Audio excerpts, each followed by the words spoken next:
So I'm out here where I'm going to be putting in a second raised bed. Obviously, I already put one in. We're going to start off with some hardware cloth, and we needed the landscape tape, well, the landscape pins to keep it into the ground.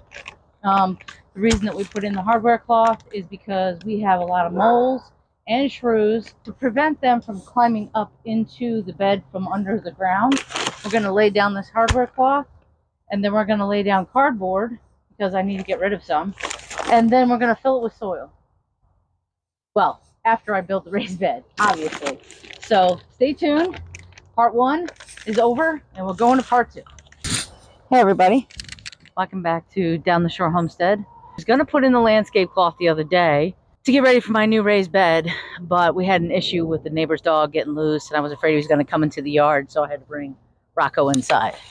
And Rocco's just over here scoping out, seeing if he can find any mice. But anyways, I'm going to go ahead and measure so that we can get our tractor through. So I'm going to measure first, and then I'm going to put the landscape cloth down, and then we'll check in before I put down the cardboard. So stay tuned.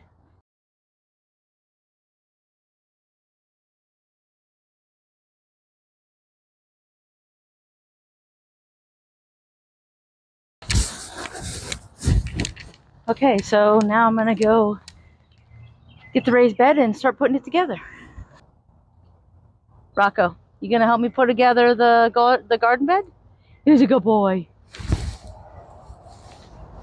Let's get this thing open so that you guys can see what it looks like. So here's all of the this is the top rubber for so that you don't cut yourself on the edge, and here's all the nuts and bolts, and of course the instructions here. These are the ends, obviously.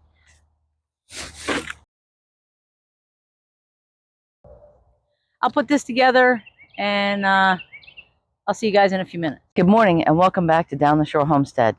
It's a beautiful morning here in South Jersey. Finally, it rained for 4 straight days. I thought we were going to have to build Noah's Ark. So Rocco's out here with me, enjoying the morning weather. It's a little bit nippy, but it's okay. We'll take this over rain any day. So I got the bed built, and I put down cardboard, and I put down topsoil, and I'll explain why I didn't use vermiculite or perlite or peat moss or any other recipes that you see out there. I watch a channel called Garden Fundamentals, and this gentleman looks at the science behind soil and the reasons that people say that you should use these things, and he basically debunks most of the recipes that are out there. I'll link his video below so that you can see why I decided not to do the normal mainstream gardening methods that people say to do. I did put down cardboard only because I had to get rid of some, but there was no reason for me to really put it down. I do have the hardware cloth, and topsoil would have been enough. 80% topsoil, 20% compost is all you need. I'm going to bring out some seeds and start planting some seeds today after Rocco and I play some ball so that he can get some exercise in. Now, don't forget to like, subscribe, put some comments below if you want to say why you believe that I'm wrong or Richard is wrong. Send some hearts for Rocco if you want to see more of him. If you want to see some close-up shots, let me know. Otherwise, we'll be back.